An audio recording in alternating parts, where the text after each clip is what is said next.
Welcome back to Texans Cookout Training Camp Edition. Week 1 is in the books. Chancellor Johnson joined alongside by Jonathan Alexander of the Houston Chronicle and DJ Bianime of ESPN. Sarge is away from the grill right now, but he'll be back for other episodes as well. Guys, we'll get to what's on the menu right now. You have CJ Stroud and his contract situation. What are some fair expectations for Tank Dell? We're talking about who stood out in practice and some of your biggest takeaways, but we'll start with the biggest story of the week, and that would be CJ Stroud. DJ, the Texans have not reached an extension with their franchise QB. What does that say about CJ and where they might be standing in that regard? I think, just all honesty, that just, they haven't come. I think it's more like the Texans this is the range they think CJ should be in. Obviously, CJ's agent is David Mulligetta, and David always tries to get his clients the best possible deal on the market. So I can see that's where that cap kind of is. And at the end of the day, right, I know CJ's representation can make an argument for some of the guys that are making the type of money that they're making, right? Like, they can make an argument to be in the same ballpark as the Trevors of the world, right? As the Brock Purdy's of the world, I guess, to a lesser extent, because Goff is really good, but in just to be in that area. And the Texans can make an argument that's like, hey, no. You know what I'm saying? Like, just based off of how the production's gone the last couple of years, and how he finished the playoff run. So I think it's probably in both parties' interest for them just to play it out and go from there, right? Like, I think CJ can end up becoming that quarterback that can, command the type of money that David Mulligetta feels like he should be able to command. And, instead, just play it out. Let's see where it goes, right? I think he could have a really good season. Obviously, there's still some, things structurally that I don't love, but I still think there's enough around him to be able to win, put up numbers, and perform at a level that allows him to receive the type of contract that he thinks he can receive. But it also gives the Texans the opportunity to assess. And it's like, if this season does not go well in terms of him playing to that level, even if they have team success, but if he's just an average quarterback, now that gives you more flexibility to make decisions on, should we extend this guy? What can we potentially get on the open market if we were to move off from CJ? And things of that nature. So I think it kind of behooves both sides to kind of play it out. I do think that if they do that, it's probably going to cost them more in the long term, because I do think CJ will play well enough to get that extension. Jonathan, are you surprised that a deal hasn't been done yet? No, because, just like DJ said, I agree. The Texans felt like they wanted to get Will Anderson done, and he was obviously a priority based on D'Amico Ryan's comments when you ask him about Will Anderson getting an extension and you ask him about CJ getting an extension. He is the guy that they prioritize. And I think that they always knew, well, ever since last year, they knew that they would either also sign CJ this year or be okay with waiting because they had that fifth-year option. So I'm not surprised. Again, I agree with DJ. It makes sense for, CJ's camp to wait a year because they will get more money. The market will reset, and I think it'll reset significantly with a couple of other guys' deals coming open. For the Texans, I think they're kind of stuck in the middle. It depends on how much faith they have in their commitment towards CJ Stroud. Like, if they're committed towards CJ Stroud, they know they're going to sign him regardless. It makes more sense to get the deal done now. If they're not and they're still on the edge, then waiting makes sense too, because then what you have in him. You know that he's going to be successful, that that this is not a trend that he's going down. And I think if he were to have a great year, then they would feel no problem paying him a lot of money. But Nick Caserio does like to get ahead on deals. He likes to sign guys early, even if that means paying them a little bit more. And I do think that they'll probably have discussions, and those discussions will continue to get deeper in the training camp and later down in training camp. Whether they reach an agreement, I don't think it's a guarantee, because I think both sides know that they can wait until next offseason to get one done. One of the most interesting things that was said this week was when Will Anderson spoke before CJ, and he mentioned that they had conversations, and Will was kind of basically encouraging him of like, hey, like don't worry about it. And so I thought it was just interesting that Will kind of openly like said that, that they had conversations about it. And obviously it's been a interesting offseason for CJ Stroud. He's turned into a really polarizing figure. You can't go online without seeing some type of CJ Stroud slander tweet or post. I mean, the brother can't even walk into the building without getting roasted by fans. Just from what you guys have observed and from the comments that he made, how do you feel like he's handling this entire offseason? Obviously, coming off the rough finish in the postseason to being a little bit frustrated that a deal has not gotten done yet. How do you feel like he's embraced that? DJ, I'll start with you. I think he's just kind of trying to stay as much out the way as possible in that aspect. I mean, 'cause obviously, we don't got to talk too much about the infamous 2024 offseason where he was everywhere you could possibly possibly be seen. This go around, just like last year, he's kind of been out of the way for the most part. You might catch him on the stream. You might catch him on a stream or a Twitch, but that's more happenstance. That's not he's going on a public or paid public appearance for him to be seen. So I think he's just staying out the way. I don't think that the contract stuff is necessarily too much weighing. I don't think that's weighing on him much at all, in all honesty. And I'm not too sure he's even like that frustrated, if that makes sense. I think, I don't think he's that frustrated, to be honest. So more it is what it is type to you. Yeah. So we'll just kind of see how everything plays out during the season. Because at the end of the day, right, you gotta still play well. Even if you get the big deal, you still gotta play well, right? We just saw Russell Wilson with the Denver Broncos. He got his deal. They got rid of him after 2 years. Same with Miami. Tua got his deal. They got rid of him after 2 years. So like teams are shown, as long as your deal is not fully guaranteed, like Deshaun Watson is in Cleveland, if you play poorly, because the thing, if you play poorly, most likely the team's going to go on a massive tailspin, right? To an extent, or it's going to just hit that ceiling. And it's like, all right, we got to reset somehow. And teams are way more willing to move off that quarterback. So regardless, you still got to play well. Now, it is better to have that generational security, but overall, I think, I think he's handling it fine. I do find it interesting that he has become this polarizing. He basically entered like the Dak Prescott, Jalen Hurts, Tua in Miami kind of sphere where like anything that they do say publicly can kind of become a story within itself on social media. Jonathan, do you think that's why when he was asked about, hey, what'd you work on over the offseason, that he kind of sidestepped it and said, I'll keep that to myself? Like, do you feel like he's maybe watching his words a little bit more, or just because once again, it seems like him walking in the building that blew up, and people getting jokes off. I know it's bigger than that, but just how do you kind of see things? Yeah, I mean, I think he was like that last year too. Like he knows that, everything that he does is being watched. Ever since that first year, he had a good year. People were praising him, and then he has a down year, and all of a sudden, people are down on him. Obviously, he had the podcast go around, and that didn't go over well when he had a down year, and so, he goes into year 3, and that's when you really start to see the criticism really kick up. And I think he was mindful of that. I think you could just tell in how he approached interviews, how he spoke at the podium. I just think he was mindful of, and when guys are that young, they pay attention to social media, even if, they say they don't. And if they don't pay attention to social media, then they have one of their friends or one of their brothers or whoever, their parents, showing them, these posts, or at the very least expressing how displeased they were with some of these posts.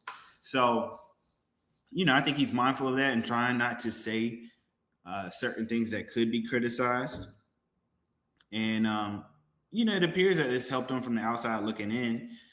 But I think we'll really be able to determine that when the season kicks off and when the games start to play, and when he has his first mistake. Like when he has his first mistake, obviously people are going to criticize him. Is he going to let that snowball, or is he going to move on from that? It snowballed in the Patriots game.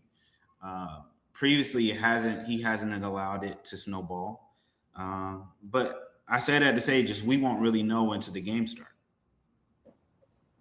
I agree with you on that. The one thing I will say, we've missed the biggest moment that I think was a turning point on CJ Stroud and maybe public perception. And it was the game against the Bears when he had it with Caleb Williams, where he gave him advice.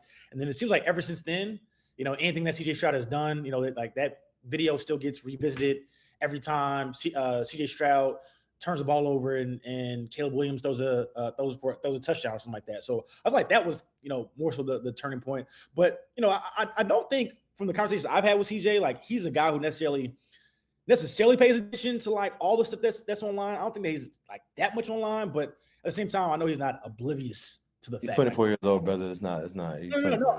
As I'm saying though, he's not oblivious to the fact, but I don't like he's not a guy to me like certain guys who like are online and just searching their name, like guys like he's not doing that, but yeah, he trust me. Some will pop up against the screen, and like I said in my earlier comments, if he's not searching it or if he doesn't see it, I guarantee you that somebody in his orbit showed it to him or mentioned it to him. Even if he didn't. Players. There's only a few players that get it that like they like tell their circle to like don't show me any of this stuff unless they see it themselves. Like when Tussle was here, he told me like I let them know do not show me anything unless if he sees himself as that, because he used to see everything on Twitter because he didn't know how to turn it off to mute words. He didn't know how to mute his mentions, so like I had to show him how to mute his mentions. Like I got to filter it out and whatnot. Like, but like he was really big on like his they were not allowed to show him like the criticism and whatnot. And I think that's how. In all honesty, I feel like if you're an athlete, that's probably how it should be. You shouldn't be searching up your name and stuff like that. You should have a circle that understands like to keep certain things with. Now, I do think that the only time it makes sense is if it's someone that covers you or somebody that I think it makes sense if it's someone that covers you and they're being unfair. I think that's when it makes sense because if you cover the team, like relationships are everything, and I think you should know what people that are in your face smiling, what they're actually saying about you publicly. You know what I mean? Unless like there's no relationship at all, then all right, never mind. Yeah, if there's no relationship at all, and they don't really ask you questions about that, then all right, whatever. Like they don't even have much relationship. But I think if they're one way to you, but then they saying a whole bunch of other stuff on, then I think that's fair there. But besides that, I think but even then, like these players should know that media members have some sort of, even if it's not a lot, have some sort of influence on public opinion. Absolutely. Like there's a group of Texans. Yeah, there's a group of Texans fans who follow certain media members and may get their takes from certain media members. Maybe not there. Yeah, exactly. So, they should be mindful, just like you said, they should be mindful, of those things for that reason. For sure. Now, another big storyline come out of camp was that Tank Dell is no longer on the physical unable to perform list. However, he is not 100% clear to go in practice just yet. He's been working out on the side, participating through some light walkthroughs. But what do you guys feel like are fair expectations for Tank coming to this year, a year removed from playing football, trying to get his legs back underneath him? Jonathan, for you, what's a fair expectation for Tank going to this year? Obviously, a lot of excitement. What do you think? That's a good question because, I really don't know. Like, he's coming off a major knee injury. I don't think that you can expect him to be what he was. And I think there are a lot of people, including those within the building and including Tank Dell, that are expecting him to be back to where he was. But I think that's really unrealistic when you have such as serious as a knee injury as he had. And I say that not to be critical, but as more so to give him grace if he may not perform up to where he was, because it was such a catastrophic knee injury. But, you have to expect that he will provide something. He was a dynamic playmaker when he was healthy, when he was part of the offense. There were times in year two where, Stephon Diggs and Nico Collins often overshadowed him. And then when Steph Diggs gets hurt, then he's integrated more into the offense. So you know that he's 100-yard per game receiver when he's healthy. But I don't know. There's just the knee is just a unknown factor that we don't know. Obviously, he posted a video of him moving and cutting. But the big question is where's that confidence going to be in a game when you know that there's a defender barreling down on you, potentially about to hit you. And I think the other thing that'll hurt him is that the Texans probably won't put him in situations where he's tasked with run blocking. So when they put him in a game, a lot of people are going to know that either it's going to be a pass or they're running in a different direction. That's interesting. Well, I feel like you could still have him out there. That last part, I don't know if I agree with that one. Obviously, you don't want him inside the slot, slot spots in terms of run blocking, but you could still theoretically run to his side. Because you can still run, let's say he's on the left side, outside, let's say the X spot, and you run duo left. He could still technically be on the field. And I think they'd be mindful of that in that aspect, because you don't want to have any obvious tells. But in terms of, realistic expectation, I agree with everything you said for the most part. I think it's fair for him to have those expectations. I think it's fair for his folks to have those expectations. I do think that, it'd be silly to think that he'd get right back to being a 1,000-yard receiver. Or let me rephrase that. It'd be unfair to expect that. If he gets back to that, great. But it'd be unfair to expect that because a lot of criticism is based on expectations, right? If Davis Mills was starting quarterback against the New England Patriots, say CJ got hurt or whatever, and he threw 4 picks, nobody's like people say he threw 4 picks, but he's not gonna get ostracized the way CJ got ostracized. He got ostracized. Yeah, and like there's an expectation that CJ has set for himself based on what he's done in the past. That was wildly unacceptable, right? So that's what a lot of criticism gets levied. If you come back thinking, if you think Tank's supposed to come back this year and be a 1,000-yard receiver, and he doesn't come close to that, theoretically, now that's when you can levy, people could be unfair in their criticism, in all honesty. I also do think, whenever he gets back up, that'd be great. I also do think, like, the social media team is kind of doing him a disservice to an extent, because, like, they still, like, if you catch a pass, they're posting it. It's like, bro, like, just let bro, because I've seen people say, like, now he look like a mascot. Nah, I don't think he's a mascot. But I can see how people could perceive that. Like, y'all just kind of dangling out this carrot. Like, hey, here's Tank out here. It's like, yo, you feel me? Like, it's like, post him when he practicing. You feel me? Like, because then, like, people can, let's say he doesn't practice for the next two and a half weeks. And then he eventually comes back, like, maybe the 3rd week of preseason. That can help readjust expectations in that aspect, because if, let's say, he's out for another 2 weeks, it doesn't fully practice for another 2 weeks, people are going to, okay, it's going to be a slow buildup, but like right now, the way some of the way that he gets put out there, it makes it seem like he's ready to go, and obviously the Texans coaching staff and their performance team don't feel that he's completely ready to go through a week, because they don't want to have him practice one time. They want to see him practice consistently. And they don't feel like he's there yet. They feel like he will be there, but he's not there yet, which is okay. So yeah, because we've seen a bunch of the discourse, like people online talk about him like he's gonna come exactly right back to being what he once was, and that's not a fair expectation to put on him. Now he can have his position for himself, and I think that he could be a very dynamic and productive player for this offense and be an asset.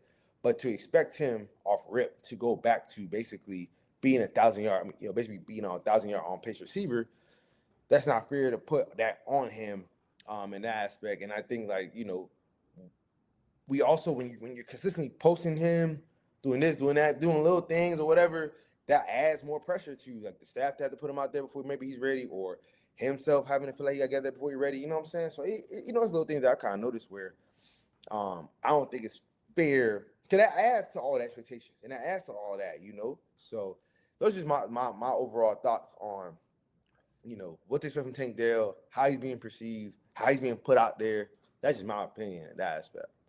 To that point though, some of the stuff is like, all right, when he comes down the stairs and Tank is posing, like every time when other stuff too. every time when you get videos of him catching passes, that perceives that he's practicing. Look, the social media team is doing what they feel like their job is. That's to get impressions and engagement. And the Tank, 1,000%. Yeah, that Tank might go crazy.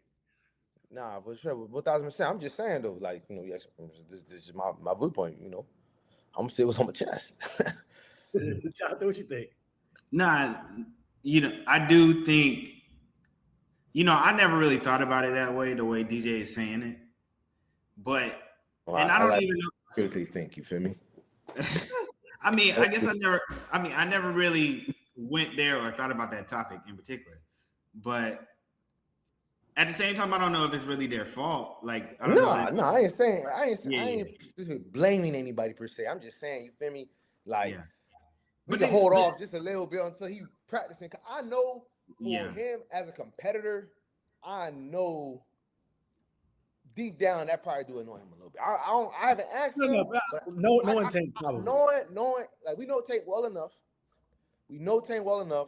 We've talked to Tank throughout this process. Tank want to be out there, bro. Like, I seen him walking off practice on Friday. Like, he did not, like, he wanted to be out there last year. Yeah, Tank is. He's itching to get out there. So, like, when you posting videos of him looking like he out there when he's not out there. Yeah. Tank is, just real quick, Jonathan, because I'm gonna let you cook. But Tank is always, for context, has always been like, he feels like he's the best. He felt that way walking in like his rookie year to when with respect to his guys, and he loves Nico and he loves Steph, but he felt like I'm him, and so for him to be sidelined the way he was, and then like for him to work himself back and not be able to go, like, I know he's chomping at the bit to get back out there. I think the expectations are being created are a little bit too high. I think he should have grace. If I had a prediction and I'm gonna try to make a realistic prediction, I do think Jaden Higgins is going to emerge as another weapon. I think he's going to have a better year than he had last year, which may take a little bit of production needed from Tank, not necessarily away from Tank, but you don't really need him to be, what you might need if you didn't have a Jaden Higgins. So I can see Tank. Let's just say he stays healthy. Let's just assume he remains healthy. Let's assume he's at least 80% of where he was, best 100% to where he was. I can see him getting somewhere between, 600, 750 receiving yards this upcoming year.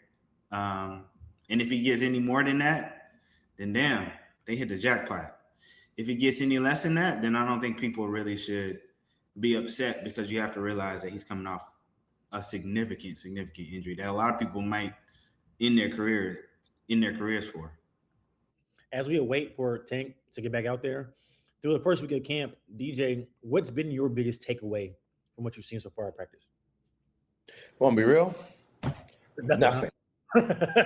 Bro, nothing, bro. Like, what I mean? I said this back at OTAs, bro. Like, anything that's in pads, like, only thing, like, I've started this hand timing thing where I'm just kind of just tracking how fast you get the ball out and things of that nature. But for the most part, if it's not in pads, bro, nothing matters. Like, just being frank, like, nothing matters at all. Because football isn't played in t-shirts and whatever. It's just not. So, so it always tickles me when I see, like, people, as fans or whoever, just you basically drawing up fan fiction. You know what I'm saying? Like, that's how I kind of view it when we not even positive or negative, right? Like, I feel like I'm trying to think who did not perform the best. I'm trying to think, whatever. I don't know. I think Davis threw a pick on Friday.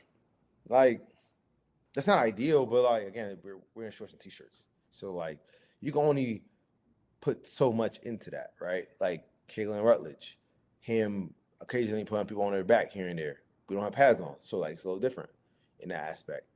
It's not necessarily the same, because it's different if I'm coming at you versus you have to. If you're coming at me and I'm trying to get around you or through you to an extent, it's harder, especially in the run game. Sometimes it could be a little bit harder to deal with that if I'm the defender, because I can't just run right through you. You know what I'm saying? I have to be more finesse because we don't have one ambassador in pass. Now you can say the same for them, but it's a little bit easier for offense in terms of that. And on the flip side, it's actually easier for a defender to get to the quarterback with no pads because the offensive lineman can't block in the same manner. But regardless, bro, like, to be honest, I have no real takeaways. Like, outside of, I do pay attention to like groupings. Obviously, Rutledge has run with the ones. I know Texans PR doesn't like when we do that. I don't give a shit. Just being honest, bro. Like, I'm gonna do my job. You feel me? Like, I don't care about that. I'm gonna do my job. You feel me? So like, he gonna be out there week 1. So like, again, I'm gonna do my job. So, so yeah, like that's probably the biggest takeaway is that, and like sometimes he's been at guard, and like sometimes I have Jake at center. You feel me? But that's really it. Like and the reason why I have this stance right now is because the Texans are a December, January team, right? We get February, great. But that's what they are right now. So like, I'm not gonna overreact to nothing I see in August. Just not overreacting unless I'm crazy for like a week and some change. Then all right, cool. I can take note of that, So that's kind of where I'm at. Jonathan? Yeah, I mean, there was nothing to take away from the first 2 days, right? Because they didn't really even do anything. Or was that the first 3 days? First 3 days. They barely did anything. Day 4, they got in, 11 versus 11 pretty often.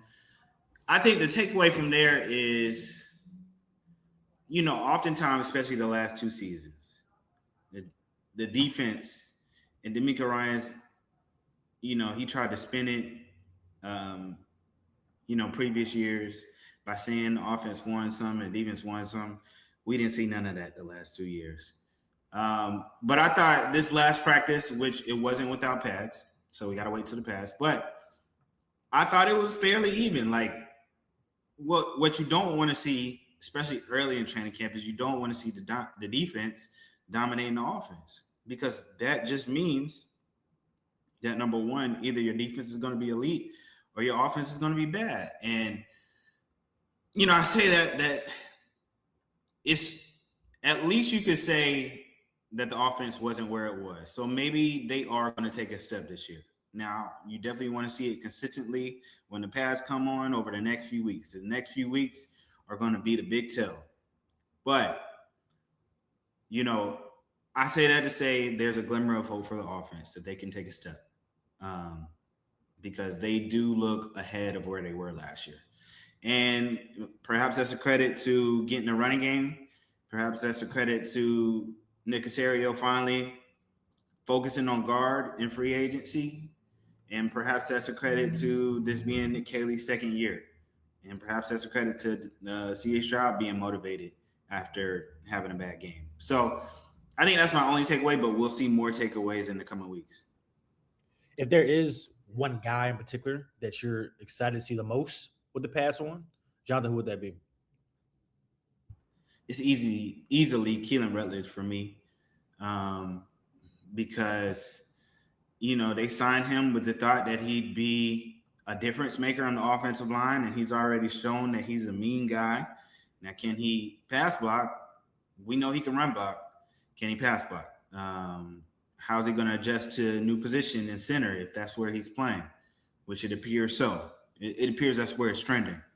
I'm interested to see how he helps transform this offensive line, which has really been the biggest factor for the Texans' success in the past couple of years, because whether CJ plays well or whether he plays not depends a lot on the offensive line. Mr. Bieneme. I think the most interesting thing I want to see is just how does Tank look once he's finally practicing. I think that's for sure that's probably the most interesting storyline. Probably that might not be the biggest one. The biggest one, I think I agree with Jonathan, is probably the Rutledge pick. Just kind of see how he kind of comes to the fold. How does Wyatt Teller play at left guard? How does just the interior offensive line look? I think that's probably the biggest one. That's one probably the most, important storyline. But for sure, more interesting for me is just how does Tank look once he's back out there? Can he add a dynamic spark to the offense? And will he be able to take snaps away from Jalen Noel? Because they've had some moments where I could tell they're gonna move Higgins around. Move Higgins around a lot. Same, I can see that with Nico, and that's where you can kind of pencil in Tank on the outside because a lot of his damage his rookie year was on the outside. So and that's probably where you want to keep him anyway. So not saying you can't do that with Noel, but that's what he's kind of battling with Higgins / Noel for like snaps. Because again, like Hutch is gonna get his snaps because Hutch loves to run block. So, it's really trying to find a way to take snaps away from Higgins and Noel. No thoughts on Lewis Bond? He's built himself quite the fan club. John, that's you smirking. Yeah. No, I mean I just see a lot of fans really high on Lewis Bond. Look, Lewis Bond has looked solid. He got some run with the ones now that Jalen Noel is out right now to start camp. Having said that, I just don't see him getting playing time, and I just want to emphasize, I think Lewis Bond is probably going to be good, probably going to make this roster. I won't say that he'll struggle to make the roster anymore based on what I've seen, but I stand behind the fact that I don't think he'll get playing time over, obviously, Nico Collins, obviously, Jaden Higgins, obviously, Jalen Noel, Tank Dell, or Xavier Hutchinson. So how often do the Texans play more than 6 wide receivers? Not often at all. But I think he has a good spot on the team. If somebody gets an injury, I think he's going to be good to play in their place. DJ? Yeah, I agree. I'm not anti Lewis Bond. You feel me? Yeah. I'm not anti-Lewis Bond either. I'm just trying to temper people's expectations.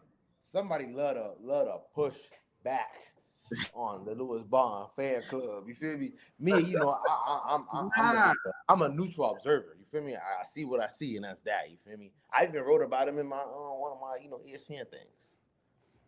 I'm just trying to temper expectations. I don't want fans. You know how fans got on what are fans actually expecting from Lewis Bond? The way they are talking, they are saying he is a number 2 basically, and have they said he's a number 2? Have they said verbatim he's going to be a number 2 wide receiver? Hey, you might be talking to somebody in the fan club, man. Hey, sound like he's I'm not in the fan club. I'm not in the fan club, but no, I'm not in the hater club. I'm not in the hater club either. I think I was just bothered so much by the Ladarius Henderson that maybe I'm overreacting a little bit. Ladarius Henderson was nuts. That was a nuts discourse. And maybe I took it out on Lewis Bond a little bit. So what did you actually say? Like, what was your words on the pushback for Lewis Bond? No, I was just saying. First, he said he was going to make the team. He said that. Hold on. He did say team. Why? He did change gears. I'm like, damn, bro, what Lewis Bond did to you, bro? No, I just said I did. No, just in case Lewis Bond is watching this, I did not say that he wasn't going to make the team. I said there's no guarantee. You know what? He would make the team. You say there's no guarantee. So now are you Charles Barkleying it? I guarantee he gonna make it now. I'm not going to guarantee, but I think it's more likely that he'll make the team than not make the team now after watching him. Y'all gotta remember, I missed like 2 days of OTAs. So you went on the job. Hey, DJ, were you there for those OTAs? Yeah, but there was nothing going on, bro. Yep. Next year, bro, like I might skip OTAs, bro. I might skip OTAs. I'll be there when I'm there, man. I might skip it next year, but I see Lewis Bond made some plays, so I'll say he'll most likely make the team. And then I think he. But here's a bigger question, though, right? Right? If Lewis Bond's gonna make the team, all right. So you gotta check through, right? I got my handy pandy. You know what I'm saying? I like to use this when I write stuff out. You feel me? You know what I mean? So. You're saying Lewis Bond, all right, so you got Nico. Well, I have no idea where he's going with this. That's scary. Nico. Trying All to take right. my style. Jaden Higgins, right? Right. Jaden. Mhm. All right. We think Jalen Noel gonna make it, right? Hold it up to the camera so we can see it, man. That dark background you got back there. Nico, Jaden, Noel. All right. Do we think Hutch making it? Yes. All right, Hutch. All right. You already have 4 receivers. Right? We think Tank making it, right? Correct. Jonathan, you think Tank making it? I think he making it, Jonathan. Yes, I think all of those guys are guaranteed to make it. All right, so that's the first 5 right there. Right? That's 5 guys. $5 foot long. All right. So you got Watson who runs with the one. Watson be running with the ones. Watson runs with the ones. And he's a special team ace. Yeah, like Watson runs with the ones. Like I know they're gonna get on me about saying that out loud, but I'll say it even louder. Watson runs with the ones. All right, sometimes 2s. All right, so does Bond. Right, Bond, here and there, not for real. All right, and then that's 7 guys right there. I feel like I'm missing somebody else. Oh. Well, people don't like him. I think he's a good guy.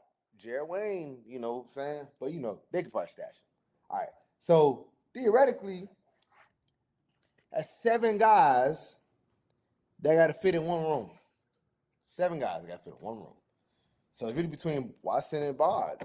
So, even though he looks solid, but, Because I think they'll keep 6 this year. Yeah. But given that they got 7 wide outs. You think they'll keep 7? Nuts. Yeah. Oh, yeah. But you get insane. Nuts. 7 wide outs. Because they kept Braxton Berrios last year. They didn't need to. But I don't know. I think the reason why I said it's no guarantee is because I was looking at Watson. Yeah. I think that's fair. And Watson is a really good special teams player. And I'm gonna watch what I say.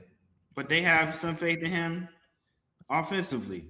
So I'm not gonna insert my opinion on there, but given the fact that he's played some with the ones and that he's good special teamers, he has it's no guarantee. But you know what I think they'll do? Watson did not practice the last 2 days. He has an injury. I think somehow they'll find a way to sneak him on the IR for the first 4 weeks, and then he got to be out longer than that, brother. Wait, if you're on the IR, I'm saying like he has to be injured much longer for that to happen. They be finding mysterious. Yeah, injuries. yeah, but like if he's practicing, you can't just I'm gonna just stash you in the IR. Right? Yeah, well, he didn't practice the last 2 days, so what I'm telling you is he gonna practice. He gonna somehow suffer some injury right before the end of the preseason. They're gonna put him on the IR, and just in case they have an injury, they can bring him off. I think that's what's gonna happen. Because I don't think that they want to cut any of those guys after Watson. I mean, before Watson. I'm trying to remember right now. I'm trying to remember. I mean, that's what they were doing with all their defensive tackles. Yeah, for sure. I'm trying to remember. What's the name that escaped me? Watson, he made the 53, or he was on IR to start last year? He made the 53, and then he went to the IR. Okay. And Braxton made the 53 also? Braxton made the 53. Braxton made 7. Well, so, that's why they traded Mechie, because they didn't want to cut Mechie. Yeah. Okay. So, I mean, it could be a world where they keep all 7 then, because you said Austin a special team ace. So. We'll definitely revisit this. I don't think they'll keep 7 this time because there are too many spots that they need to keep. Like, I don't even think they'll keep 3 quarterbacks this year. Hell nah. Because here's the thing. I think they'll keep more tight ends this year than they kept last year. Yeah, because they're 13 personnel, that wave. Like, yeah. 1,000%. Yeah, I think all 4 tight ends make the roster. 5. Who's the fifth guy? Unless you consider Cade Stover a fullback. Man, you know what? I'm looking at the ESPN depth chart. We don't even got him there. You don't have Cade. Yeah, they got him like I guess they got him like 5th string or whatever. So like there's only 4. So I think they'll keep all 5. Yeah. His name escaped me. I was just looking at like because he can play some fullback if they want to do that. Yeah. A guy like Cade is good to have. You know, he hasn't. I ain't gonna lie. He hasn't given much production. 200 yards in 24 games, but I think he still adds some because wasn't he their tush push quarterback? Yeah, he was their tush push quarterback. His second year, he was their lead fullback. His first year, so he stayed versatile. Yeah. So I mean, I think because those guys, they're not you're not. Like if you're like the 6th or 7th receiver or you're the 5th tight, you're not competing against the tight ends in front of you or the receivers in front of you. You're competing against the 6th cornerback or the 3rd safety or the 3rd string linebacker. That's who your comp is. That's who I'm not encouraging mischievousness, but if you want to poison somebody's drink, it should be those guys, not a receiver right in front of you. I'm not saying to do that. Hey, I'll make it very clear. DJ's thoughts and views are if this was a cartoon, if this was a cartoon, if this was the Houston Texans on Nickelodeon, you feel me? Like that's a thought process you got to have, and then you eventually get cut. You have to have. Maybe you don't have to have it, but if it gets to that point, maybe you can do that, and then but you know how the episode going to end. They find out and they put you in that in that jail or whatever. You got to have on that black and white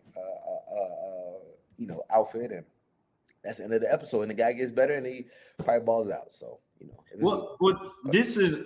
I mean, these bottom guys, like this is why it's critical. Like, God, you got to call them the bottom guys. I mean, no. What I mean is like guys who are at the bottom, like the 50, 48, 49, 50, 51, 52, 53 guys trying to make the roster. No, for sure. You just got to watch the language. You know what I'm saying? Like, yeah. So bottom. Yeah, I don't mean it as any disrespect. People got mad when I call people fringe roster players. Right now, but continue, Jonathan. Ignore DJ. DJ out of it right now. No, I'm just saying like this is why it's critical that you play special teams if you one of them dudes. 1,000%. Yeah, like you can't like John Mechie had to learn. Like he was gonna have to learn special teams if he was gonna make that roster. He tried to at the end, but it was too late. Yeah. So you gotta play special teams and you gotta add some type of value. Otherwise, if you only got one specialty and you at the bottom of the roster, you got a good chance of being cut. Right. I feel like D'Amico and Frank Ross have been very open about that too. So this will be very interesting to look at towards the end of training camp. We will keep you covered with more episodes of the Cookout. We're firing up the grill all August and into the season as well. Appreciate you guys for watching. Make sure you like and subscribe. More episodes on the way. For DJ BNMA, Jonathan Alexander, I'm Chancellor Johnson. We will see you guys next time.